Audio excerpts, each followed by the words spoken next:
On the other side of the thick glass, a group of Keto faction medical ninjas was standing and working. Some were shaking test tubes, others measuring this and that, still others packing purple capsules into boxes. Is it going well?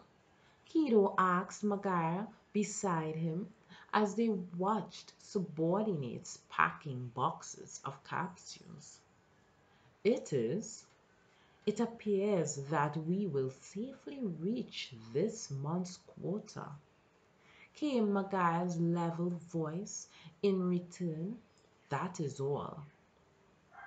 The facility was a research institute Kido had built outside of the village. Here, under Maguire's direction, they could research new medications and produce them for distribution. The facility was underground. The building above ground was a brick storehouse, camouflage. Naturally, the only ones who knew about the underground facility were Kito's faction. What's the state of the culture medium? Is he crying about how he wants to go home? He does not weep.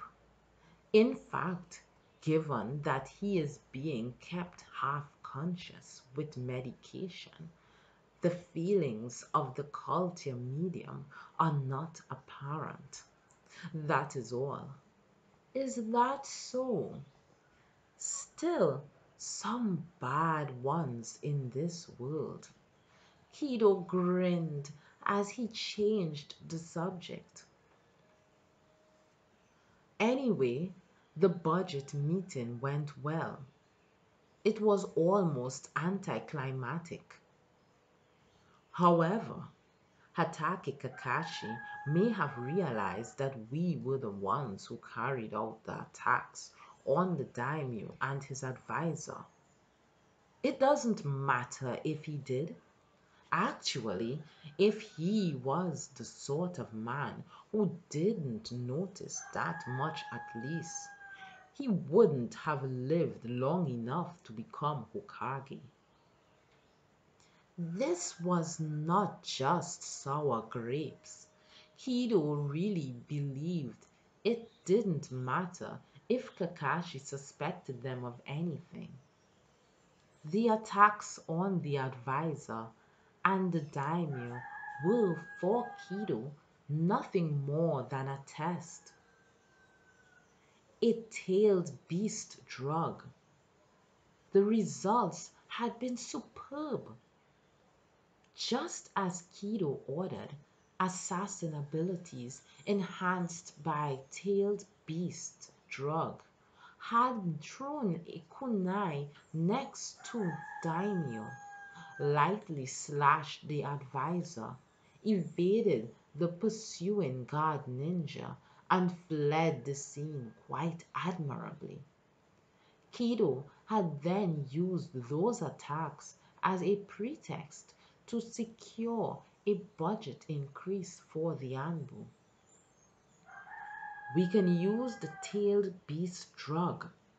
Kido could feel the power of it. And this meant two things. They could use it for the dosed human beings and for political strategy. But Hatake Kakashi was a serious opponent, one he must not let his guard down around. Kakashi might have had his eyes sleepily half closed most of the time, but his intuition was sharp when it counted. After all, he already had former Anbu member Sai at work. Seems Sai's still sniffing around at us, Kido said. He had sent two assassins after Sai the other day, but received a report that they had failed. One of them had self destructed, which meant he had likely broken under questioning. Kido had done the same thing for the attacks on the daimyo and the advisor as well, set curse marks on all the assassins before releasing them. Only the ones who accomplished their mission and returned to him could have that curse released.